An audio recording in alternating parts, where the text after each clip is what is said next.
Hey, good morning, everybody, and welcome to another episode of The Unlocked Show. I'm your host, Tracy Wilson, and it is my absolute pleasure to be here with you guys today, all the way from the Gold Coast of Australia. And I have a very, very special guest to share with you guys today. And she tells me she's all the way from Toronto, Canada. I don't know about you guys, but I absolutely love Canada. I've had the privilege of being able to travel there a few years back, and I absolutely want to go again.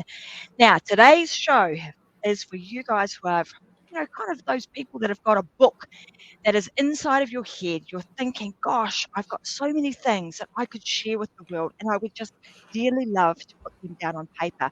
I would love to be able to do that, but I'm just not 100% sure how to do it. What are the things that I should be doing? What are the things that I absolutely should avoid?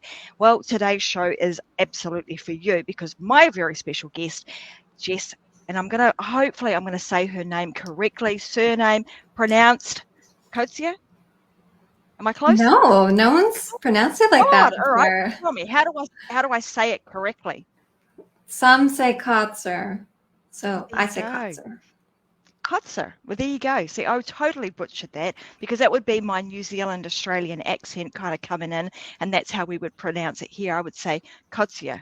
Anyway, that's a bit of a fancy way of saying it.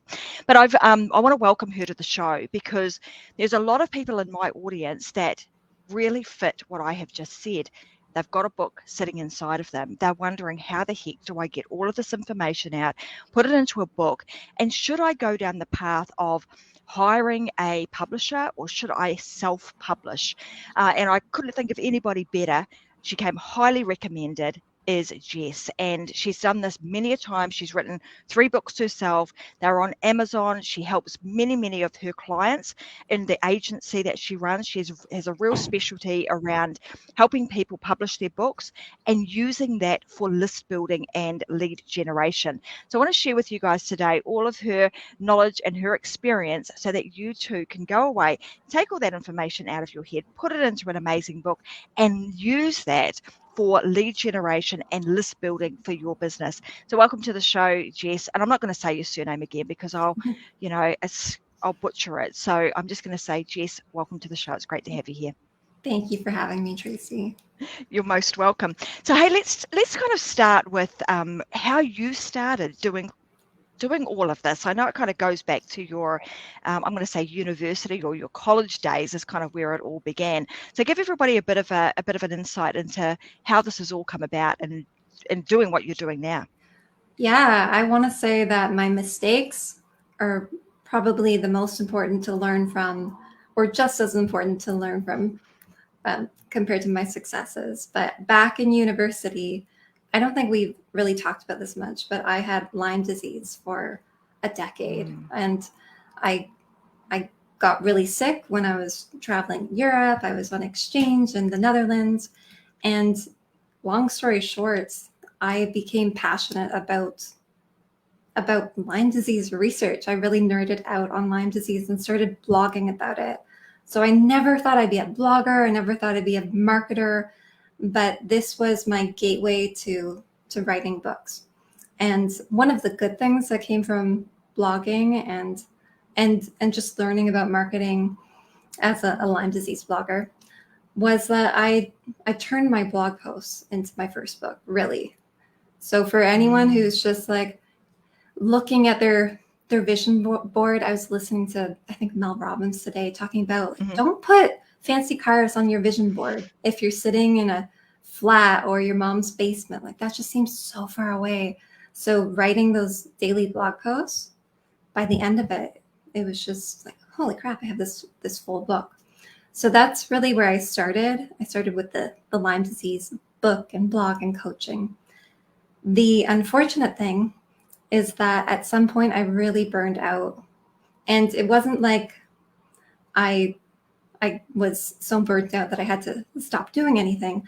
I think I lost my motivation because even though I'd sold a few thousand books, if I really counted all the hours of manual labor that I did, it equated to maybe a couple dollars or a couple pennies on the hour. So it was really discouraging. And I look back and in hindsight, wish I did a little bit more in terms of collaboration. I mean, today collaboration is the heart of my marketing strategy, and it makes it a lot more fun and enjoyable than the chronic self-promotion. But back in the day, I was writing articles and producing so much free content and doing so much research to produce this free content and doing backlinks and posting in forums. And really, like, there was only one of me. And in hindsight, there were other doctors who write in the Lyme disease space. There were other Lyme disease communities, so Facebook groups. There are all sorts of people who already served my ideal readers, and I was not collaborating with them. So I really burned out and I gave up for a long time, went back to school for marketing, learned a lot of skills that I was lacking, and came back into it to start a community, a self-publishing community in July of 2021, and basically did no self-promotion, promoted other people, started a podcast like you so that I could build rapport with people who would never otherwise talk to me, and then just see what happens when you're not recording, when you hit stop record and you start asking, like, how's the weather? What can I do to support you now? That's where you really get to see if other podcast hosts and community hosts and cross promoters are going to be your lifelong partners, or people who want to pay it forward. People like to keep the giving score. So, like, you're platforming me right now. Of course, I cannot help but think, how can I pay it forward? Like, what can I do? So that is just like the ball's in my court now. So I love collaboration for authors because all of us have books, and it's a little bit competitive, but also our readers read more than one book. So we don't need to be competitive at all. We can really collaborate with our direct competitors. So It's interesting, isn't it? I just wanted to interject here, because what you're talking about is so common. You know, when we start out in this entrepreneurial space and we start our journey, we sort of think, oh gosh, and often people are starting out with very limited budgets. They don't know a lot about things. So they're really thirsty for this information and knowledge. And we go down this path of trying to learn everything ourselves. And in the most part, people do say a pretty darn good job of it, but you get to a point where it's like, oh my gosh, I'm so exhausted now, I'm burnt out. And if only we knew, or we took this advice that you're talking about today, in the sense that, hey, if you collaborated earlier in the piece, it would expedite that journey. It would decrease the amount of hours you would have to do. You're not having to do all of that self-promotion all the time, because you've got a whole bunch of other cheerleaders who are there really cheering for you or sharing with you. And I want to tell this, because the reason that Jess is actually on this show today is because she collaborated with someone else. She had somebody else in her corner who was her cheerleader, who said, hey Trace, I've got somebody else who I think would be really awesome on your show. Her name is blah, blah, blah, and this is what she does. She should be on the Unlock show. And I want to do a bit of a shout out to Michael Whitehouse for that, because I think he is a great example of somebody who really does go that extra mile. He says he's a guy who knows a guy, and he knows some people, because he's a great connector and collaborator with others. So that's just an example of what Jess is talking about today, and how that really can catapult you and pull you and allow you, or give you exposure, maybe in some areas that you would never have had the opportunity to have exposure in. Yeah, and Michael is great. I don't know how I'll ever repay him for all the people he introduces me to, but he really just knows so many people. And I think he's going wonderful places because he's so well connected. And there are, I don't know how many dozens or hundreds of people who he can, what's it called? When you can cash in IOUs, whenever he's ready to launch something, he has so many fans and friends who'll be like, yeah, I've been waiting to promote you. So, yeah, just making friends. Collaboration is about community. It's not just transactional. Like, I have 1,000 subscribers, you have 1,000 subscribers. Let's do a cross promotion. It can really be so rewarding to lift up other authors and businesses and transform their lives as a way of transforming your own. And it also looks nice to your readers and your ideal customers who see that you're just trying to help them. You're a curator of products and services, and you reach out and stay top of mind while also saying, this isn't even my promotion, but I think you're really going to like it, so I just wanted to share it with you. And in the back, love that. Yeah, it's nice. You can share things like Oprah, just other people's freebies, like their ebooks that are their prequels, their lead magnets. That's a really easy collaboration because some people feel uncomfortable promoting paid stuff, but lots of authors have their lead magnet. So we could just be like, hey, to your audience, this book is great and it's free. Check it out here. And in the background, that person who you're promoting is promoting you. So they could have a swipe file where you've written out the promotional copy or not. Maybe they prefer writing their own copy, but now that's kind of an evergreen process where you don't need to promote yourself anymore. You have your list of people to nurture, and you can launch things to your list. But once they've heard it, let your promotional partners talk you up and talk up the stuff that brings new people in, rather than sounding like a broken record. Now, there's so many places I want to go with this because based on kind of the things that you've spoken about already, there's so many gold nuggets within this. And, you know, if I go back to the reason that we're doing today's podcast is to help those people that are, if you know, they know they've got a book inside of them, but they're just not sure how to get it out. And, you know, you mentioned earlier on that the way that you did that was like you found your passion. You knew you were interested in this thing, Lyme's disease, because it was going on with you and you were curious and you wanted to do the research. And when you found that research for yourself, well, it made a whole lot of sense to start putting that on paper and sharing it with other people. And before long, you know, that one blog, you know, it might be 500 words at a time, you know, it was a series of blogs, and over time you had enough content there to write a book. So I mean, just in that, it's like breaking it down into smaller bite-sized pieces and maybe thinking about things a little bit differently, not thinking about, gosh, I've got to eat the whole elephant at once and write the entire book with all the chapters and all the things in it. It's just one small piece, one concept and one idea, and let's write about that. And then the next day I write about the next concept and so on and so forth. And before you know it, you've got an amazing amount of content that then could write a book. So I think that really helps people to chunk things down and give it to, you know, be kind on themselves and allow themselves to do it in much smaller chunks. The other part of this that you've already alluded to is the fact that you can now use this information for lead generation. And I know this is something that you're extremely passionate about and have become very, very good at over time. So you want to sort of elaborate on why do you think, I'm really curious now, why do you think writing a book is such an important thing? And who should really write a book? Who should do that? Everybody. Yeah, that might be a loaded question, but yeah, why? I think we all have a book in us, right? And it's so cathartic, whether you're writing fiction or nonfiction or your memoirs.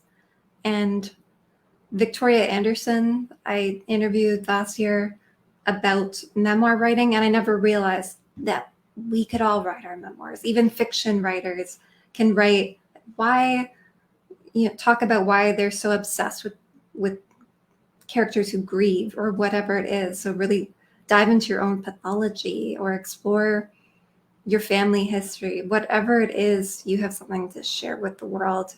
And a lot of us, including myself, find it hard to have a voice because there's so much noise in the world. So why would people want to listen to me?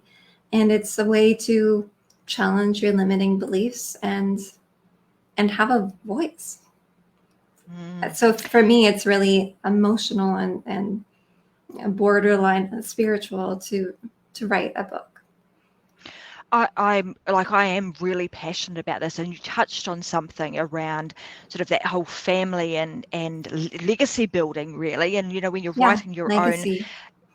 memoirs, it's like, how do you it's the ability to be able to pass this information on through generations Yeah. of your family that's coming after you. And I think that's an extremely powerful thing to do. And we only need to think, I mean, I'm going off tangent here, but I am actually very passionate about this, because when you think about it, lots of people in today's world will go to places like ancestry.com or myheritage, and they'll try and find information about themselves and about their family from people who are not their family. When you're taking your memoirs and you're writing about your own family history, your experiences in this lifetime, and enabling that to be bound up in a book, that enables your family who are going to be interested. It's those what I would call legacy builders that are interested down the track, gives them the opportunity to hear from their own family about their family. So I think that's extremely powerful. I never thought of it that way, but that Mm, I love that. I think a lot of us hide behind fiction because we're afraid or ashamed of our family history. And I think another great reason to write is to be a role model for someone who is vulnerable and shares the ugly side. And just seeing that is really inspirational, because it's very hard to be imperfect and public about those imperfections. And a book is so vulnerable. So having people in your family who could be the brave ones mm. who just like let it all out would be cathartic for like multi-generational trauma, perhaps. Well, in fact, it's kind of proven to be that it can be very healing for people to read and understand that, okay, well, maybe the way that I am is actually because of some generational trauma that's actually been passed down. We digress, but it's very interesting. Yeah. But it's relevant, because when we're talking about writing our own book, and the do's and the don'ts of, I mean, a lot of people would think, gosh, I shouldn't do that, but you want to be, in your book, you want to be vulnerable and relatable, and write on a topic that is dear to you. When you're writing about Lyme's disease, it's dear to you because it's happening to you. And therefore, the reader that is reading it is most likely happening to them too. So there will be almost like this kinship that gets created through the pages and the words on the pages within that book. It's there's something pretty special about sort of being that author, and then the reader having the opportunity to really get inside of your brain, so to speak, Mm. and absorb what's been going on. So I think it's like you say, it can be very therapeutic when you're doing this. Let's switch gears a little bit, and let's talk about kind of the benefits of writing a book, and what you've seen the benefits are from a business standpoint and lead generation. What are you seeing there, and what are some of the things that you would recommend somebody do, and maybe some things that they shouldn't do? I think there's two benefits, and one is that it's just so intimate, like you were just saying, to spend that time with an author and get in their head and hear their thoughts. So I think that writing and sharing your writing is one of the most intimate ways to build rapport with someone. You can have short form content, you can write blogs, you can have YouTube videos. There's all sorts of ways to build rapport. But someone who spends 20,000 to 100,000 words with you, they're invested. You've hooked Mm. them, and it's not just a clickbaity hook where they could swipe by and watch 1,000 other things.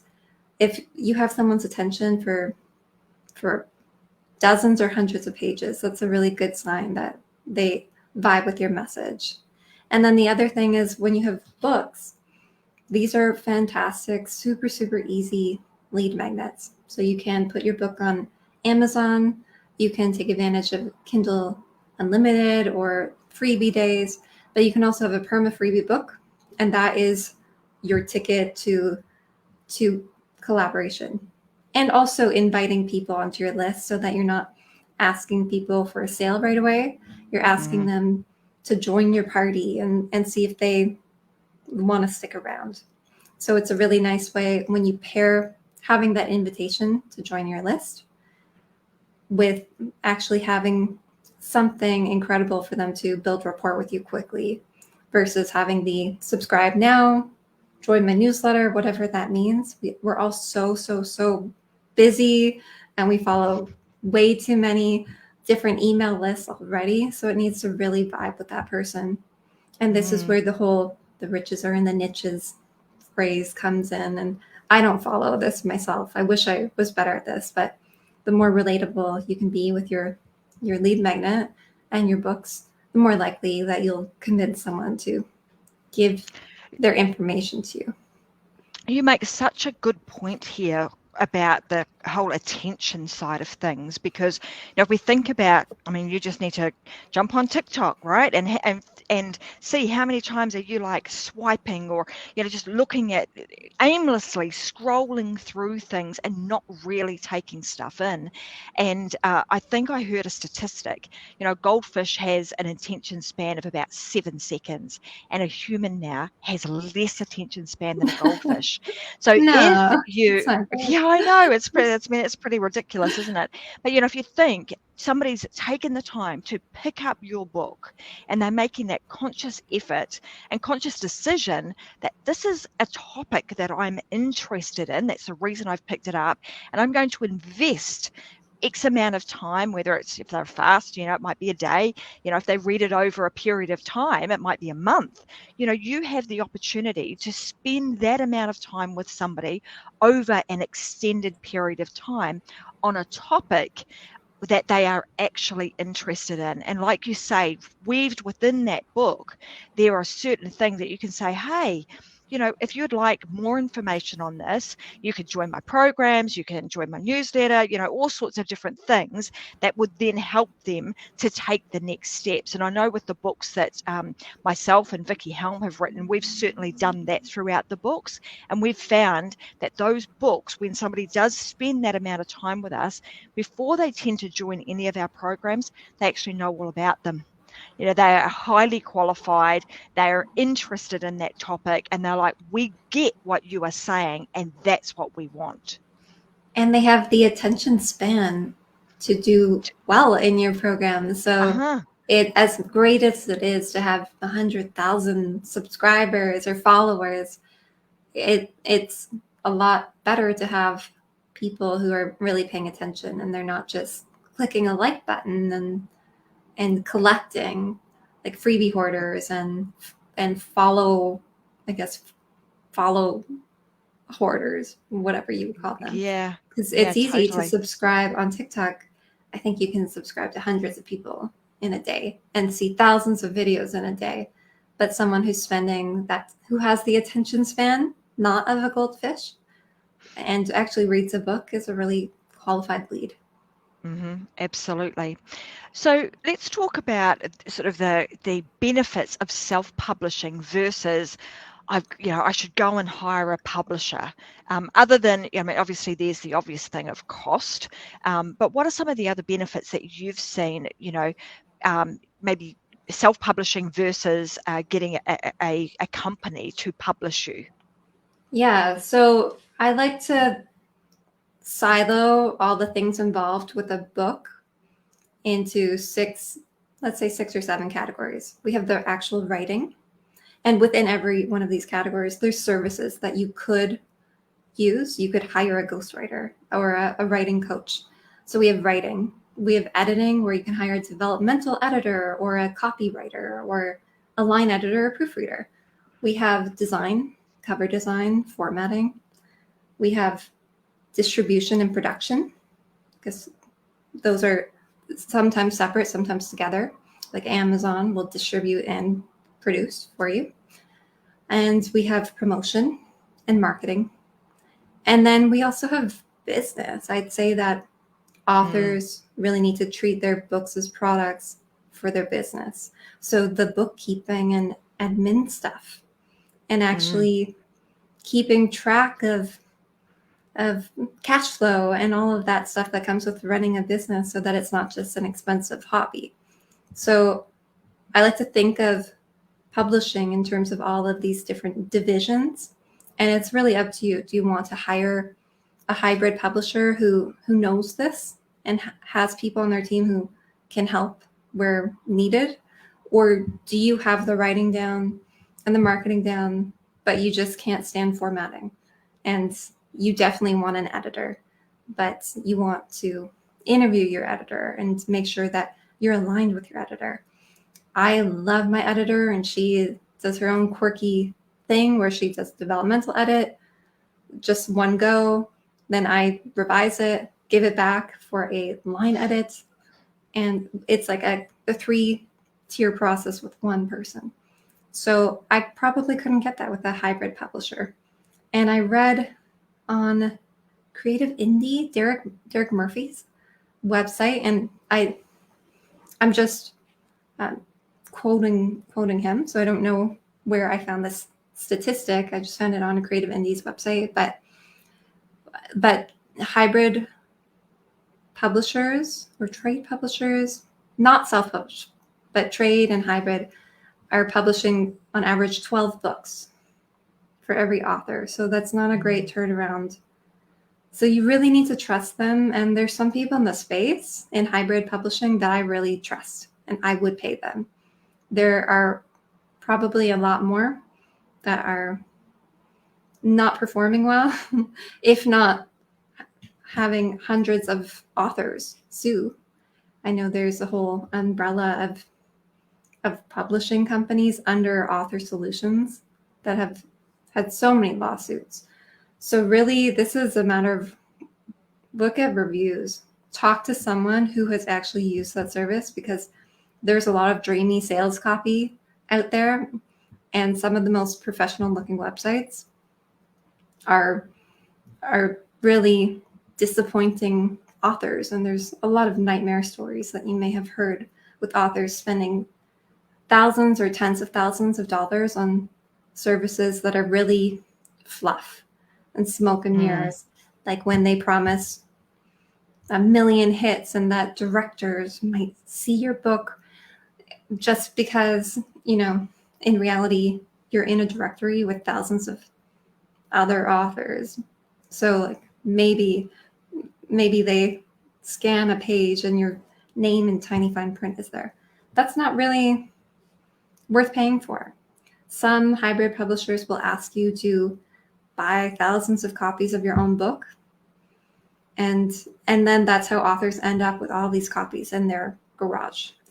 And whether you're trade, hybrid, or self-published, you have to do some marketing. You have to build your own brand. So this is something I believe all of us should watch some YouTube videos, pick up a book.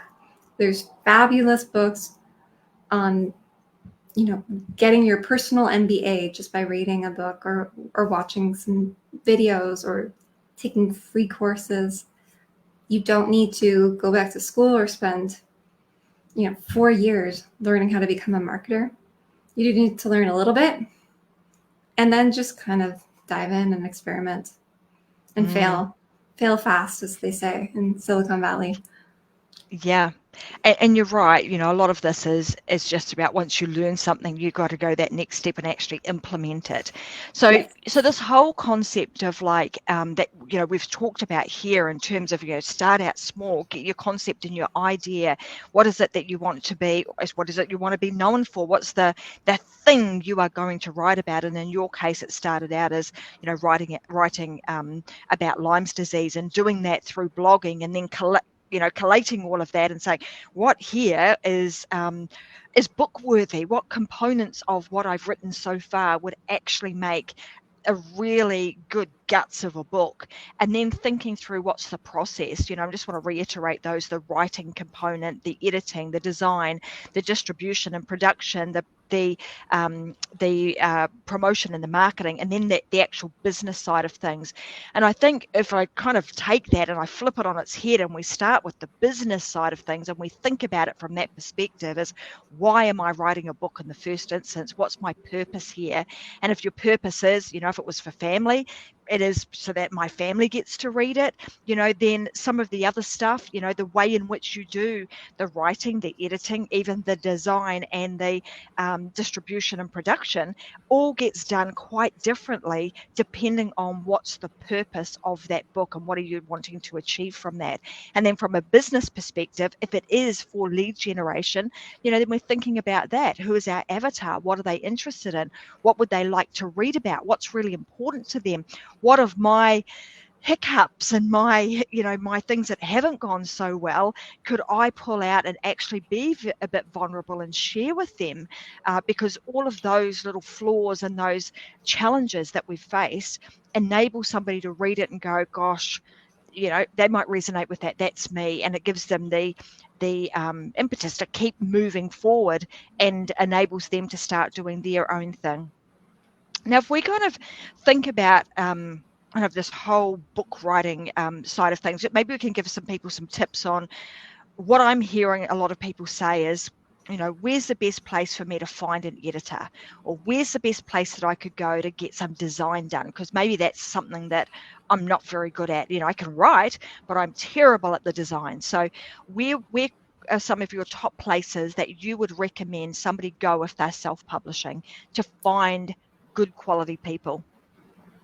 That's tricky because there are, let's say, designers. There are some designers who specialize in sci-fi or romance or fantasy or nonfiction or Christian nonfiction. So I think it's much easier to find a designer who understands your genre or a few genres, because they're constantly studying covers for bestsellers in those categories. You can also use other tools, and a good designer who is a generalist cover designer for all genres will probably use something like K-Lytics so that they can easily analyze covers across genres and see what colors and typography is really popular in one genre versus another. I would never think about these things, and the only reason I am now is from interviewing different designers. I interviewed someone in fantasy cover design who was talking about the typography and how you could have nothing on the background, or you could have a poor quality background, but if the typography is good, it could save the cover. Whereas if you have a beautiful custom illustrated background, but the typography is bad, you ruin the image or the illustration of the cover.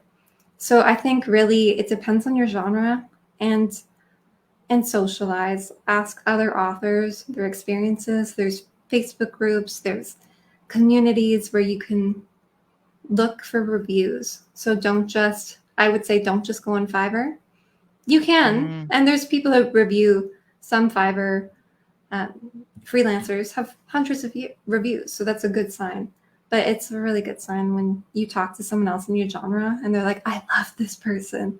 So I love my editor. Her name is Joy Rankantari, and she used to be a journalist. And for me, dialogue and line flow is so important. I'm really particular about dialogue tags, and it needs to be said or asked, and barely any of that. So for me, it was important that I had a particular type of editor who got that. But for someone else, it might just be that they have great success with past clients. I think that is the best indicator of whether your relationship will be good. And also interview people. Yeah. And a good editor will do a sample edit. So give them a page, give them 3 pages. Pay if you think they're worth it. There's some editors who have wait lists for a reason. So I would pay someone to edit 3 pages of my book and see, okay, this is what it's going to be like. I will put down $1,000, $2,000, $3,000, $6,000. Some editors are worth a lot of money because they do a great job, and there's a big difference between an editor who just catches commas and an editor who like moves mountains and makes sure that your paragraphs are structured right and will actually move sentences around and change the flow and make sure you don't say but or also more than once every couple pages. And that, to me, like a good editor is very important. And I know a lot of authors don't have a lot of money, but a good editor, it's a good starting point. And if you think about that, I mean, that comes back to your comments around, drawing the audience in and getting them to actually spend the time reading the book rather than it just being a hook and a good hook and then no real substance to it, and they just put the book down, close it, and never go back to it again. So I think what's key here, what I'm hearing you say, is that it's really important. It doesn't matter what it is that you're doing, research really is key. It's like researching right at the beginning, whether it's digging deep into your own self and figuring out what is it that I'm passionate about and that I want to write about, then having a look to see is that something that an audience would be interested in, and then each step along the way, whether it's an editor, whether it's a designer, whether it's a marketing company to help you market it, doing your research. And you also mentioned this, and hence the reason that you're so darn good at it, is this whole collaboration piece. Is like asking other people, collaborating with them and asking them, who is it that you used? Would you recommend them? And then doing your research. And then I think once you've done that and you've said, hey, I used your editor, or they'll come back to you and say, did you use that editor? Yes, I did. And she did a great job. Would you be interested in, being part of my book launch crew? And then that starts to beef up that collaboration piece. I'm going to talk a little bit more about that and what you can do. So let's say somebody's gone through the process, we've written our book, it's looking beautiful, it's ready to go. What sort of things should we prepare for a launch, for a book launch? And this obviously lends itself to, because this is where you're going to be generating some leads for the purchase of your book, and then obviously other products that you have created as business assets. Yeah, I mean, there's so many ways to go about this, but I'd like to start with marketing, and before your book is even published, to really start thinking about marketing as making friends. I have a friend named Franklin Taggart who's a heart-centered business coach, and he said marketing is just making friends. And I love this because I've been in marketing for a decade, and sometimes I've felt gross about my career, and adding that element where you just start to see it as friendship, scaling your friendship abilities, just makes it a lot nicer. And to find a marketing strategy that aligns with you. So we have our book, we have a great product, we want it to get out there. How do we do that? Like, I think you said it with the launch team. How do we find the launch team? And who is a good person on our launch team? To me, other people who serve your ideal readers, great people to have on your launch team. We can have friends and family and other authors who we know, but they're not in our genres. But I think it's never too early to start networking with people who serve your ideal customers, readers, clients, whatever it is. So if you write romance, find other romance authors so that you can start just building rapport with them. How can you consolidate? For me, marketing can be really gross. And I think a lot of us feel that way about marketing and sales. But when it comes to collaborations, you can make content together. You never have to eat alone. You never need to content alone. So right now you're creating content by having a conversation with me. We can carry on this conversation after this is over. And now we just got to know each other better, built rapport with each other while creating content and serving each other in different ways. That's a really nice starting point to a relationship. So even if you don't have a book, you could start podcasting. If you're a business writer, a summit is a super aggressive way to generate leads fast, where you're just building community. You have speakers or contributors or affiliates who are all bringing in their audience to one big campaign at once. Or you do cross promotions where it's just, I have a lead magnet. I don't even want to be on social media that much, but I will do one cross promotion per week. So I always review someone else's book every single week, and not just in my nurturing my own email list. I'm nurturing people in my industry. I'm becoming known in my industry. So to me, never too early to become known in your industry and start building rapport, checking in, making introductions between the people that you're getting to know, since you all serve the same ideal readers, and thanking them, wishing them happy holidays, and just staying top of mind. You don't need to just start reaching out when you're ready to pitch something. In fact, you should start reaching out way before you start pitching. Yeah. Sometimes that would kind of be one in those in that don't category, right? Don't leave it to the last. Only talk to your to your connections when you want something. This is about building a relationship and nurturing that over time, so that you become, as you say, you become friends, and it's friends then are willing to help and support one another whenever is required, and you'll have people jumping at the chance to be on your support crew, on your launch team, and happy to promote what you're doing because they're now invested in it as your friend. Rising tides lift all boats. That's how it goes, right? Yeah, it is. Yeah, absolutely. So in terms of this concept, I know that you've then gone down, and I'm assuming this is kind of how the whole collaboration side of things, of part of your business, has come about, because you soon realized that, gosh, we need to be collaborating. That's the way in which we can move forward. And I know a lot of people sort of get stuck in this area. No matter what sort of business you've got, we went through that phase of get an influencer, somebody who's got a huge following and a huge list on whether it be Instagram or TikTok or Facebook or wherever, and having to pay them a lot of money to do a shout out or to do certain things that were quite, let's say, manufactured, to make those sorts of things happen. And you've really taken that concept but said, hey, let's kind of wrap a friendship around that. Let's wrap around, some real authentic conversations, so that we're actually building solid foundations rather than a one-time promotional event. Want to tell us a little bit more about that, and what you've seen what have you seen in that with that shift taking place? Yeah, so I actually married collaboration with my own personal branding because I moved into corporate marketing after the whole Lyme author career went bust. And I started working for my family business, which is one of the largest toy stores in Canada, and noticed that we actually were paying mommy blog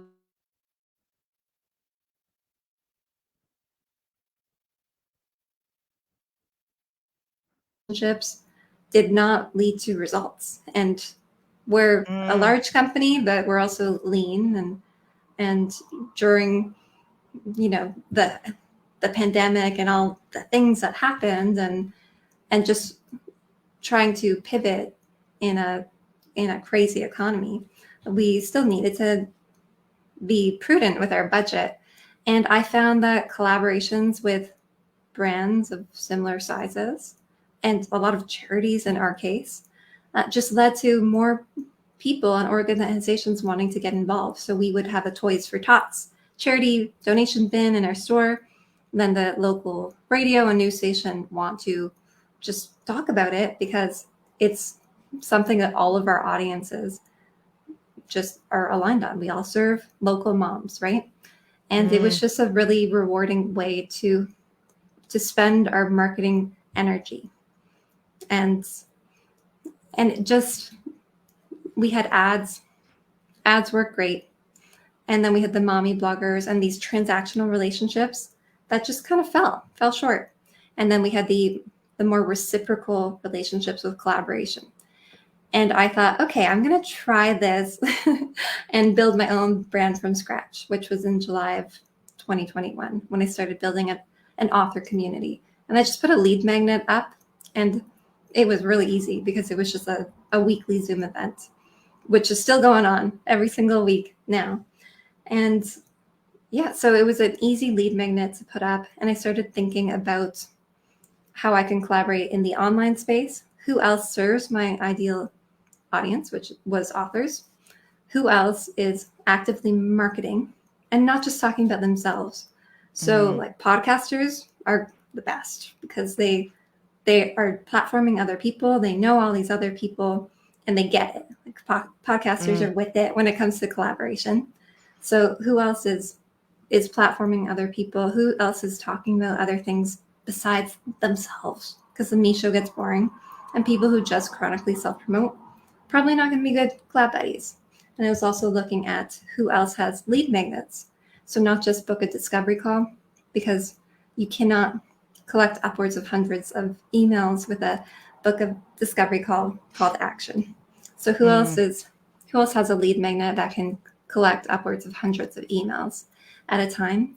And then I also like to opt into people's email lists and see what my audience would get if I were to recommend them, right? So that when I'm promoting other people, they have a great customer experience with these other people too, that I'm sending them off to, right? So I'm actually vetting people. I'm either consuming their content or at least getting on the customer experience that my audience would get if I recommended them. It's also a great way to just start becoming pen pals. So you opt in, and this is where you can say thank you so much. When they send you their automated welcome sequence, start responding and say exactly what happened when you implemented something that they suggested in their book or their webinar or whatever it is. And they'll probably respond, because it's really nice for any of us to feel heard and actually hear, oh, I helped you get results. So that's a nice way to start building a relationship and just become pen pals with people who you're a follower of. Now you can start networking and become a colleague. Absolutely. And I think that's a great, coming back to this whole concept of research, because that's come up so many times throughout, this conversation. If you boil it down to one thing, it's all of that. And even opting into other people's, lists for the purposes of, I'm researching. I want to see what actually happens. What are they doing? How are they doing that? Are they somebody that I could collaborate with? Is the information that they're sharing going to be valuable to my audience? And if so, then you've done the first part. You've ticked the box that says yes, and yes, they're a great person. They do a great job of delivering what they say they're going to deliver. And I enjoyed their freebie that they gave, and I would be prepared to share that with somebody else. I mean, it's a great way of being able to start that whole process. So I mean, in today's show, we've talked about so many things, in terms of the do's and the don'ts of kind of this whole world of self-publishing. And I know there's a lot more to this. There's a lot more things that people need to know about. There's more, you've got a lot of don't do this, and yes, you absolutely should do that. Where's the best place for people to go and hang out and have more of Jess? Where should they go to, Jess? Is there do you want them to go to your website, to one of your social media pages, a podcast? Where's the best place to hang out with you?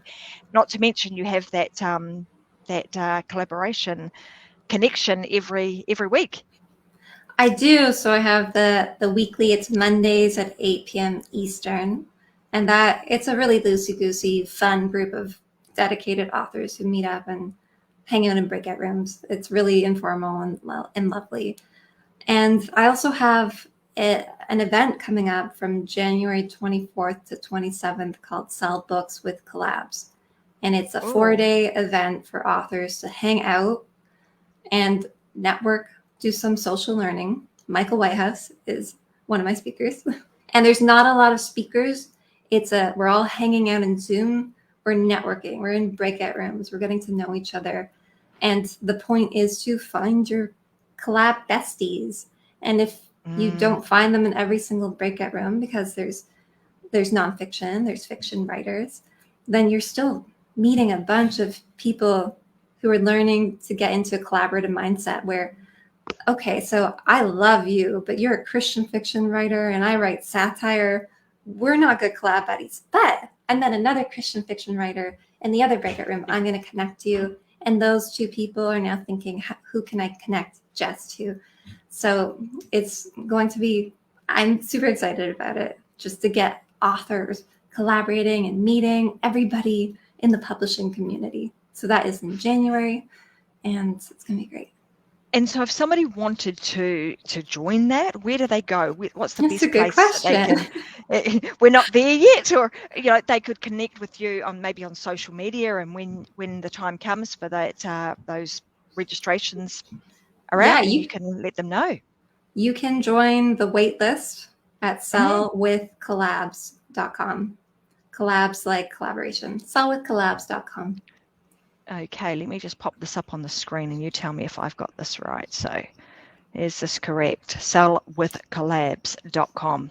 They can 2 head on L's over in there. collabs. Double L's. Alrighty. Yes. Well, let's just make that change. Let's do that. Thank you, Tracy. Like so.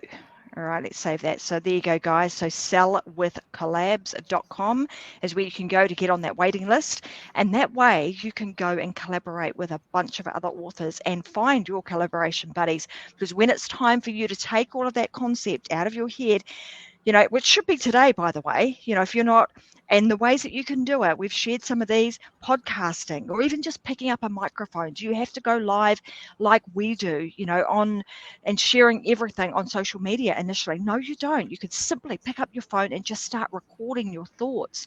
Do that over a series of days and weeks, and before you know it, you're going to have some really great content on there. So if that's something that is preventing you from kind of putting your stuff out there as going live initially, just don't do it. Just pick up a pen and paper and go old school, or just pick up your phone and start recording. And of course, you could go live if you're feeling, you've got a bit of confidence and you're ready to do that, and or podcast. But just and blogging, of course, is one of the things that Jess has mentioned. And once you start doing that, you'll start building yourself up a lovely library of information and content that you will start to use to formulate your book down the track. And then you can jump onto the collab sessions that Jess has got coming up through Sell with Collabs, and you can do that summit, and then you can learn a little bit more about it and start building up your connections and collaborate with some other people. Is there anything else that you wanted to add today, Jess, before we sort of round out today's show? I don't know. I think this was lovely, and thank you so much, Tracy, for having me and having this platform. And I'm excited to get to know you a little bit more. Like after 55 minutes together, I just feel like at this point, this is where we hang up and I ask you, like, how can I return the favor? And this is exactly why I hope that some of your audience starts their own podcasts and starts thinking about collaborating. It's funny. Well, it's not really funny because it's, the fact that you've brought that up, because a lot of conversations and a lot of great collaborations happen, once we hit the, in broadcast and we're behind the scenes and we're having a good old chat, and often a lot of other things come out behind the live screen. So I would encourage everybody, where you can, if you've got a voice, you've got something inside of you that you want to share, I would say go and unlock that. And like you guys know, I always end every show with live your life unlocked, because there is just no other way. And that is so true. As we continue through this journey of life that we have, we want to make sure that we're doing it unlocked, that we're experiencing everything we possibly can to the best of our ability and as much as we possibly can, because life's too darn short. So that being said, I just want to remind you guys to head on over to sellwithcollabs.com. That's where you can get on the waiting list. And I'm sure Jess and Michael and a whole bunch of other people are going to be there welcoming you with open arms and sharing all the fun stuff about how you can build your business and share what you know through really solid collaboration. So I want to thank you for being such an amazing guest today. Thank you guys for joining in and listening to another episode of The Unlock Show. I'm going to say bye for now, and I'm going to see you guys again with another episode next Wednesday, 10 a.m. Brisbane time. So I'll see you then. Thanks, Jess. See you, everybody. Thank you. All righty. Bye, guys.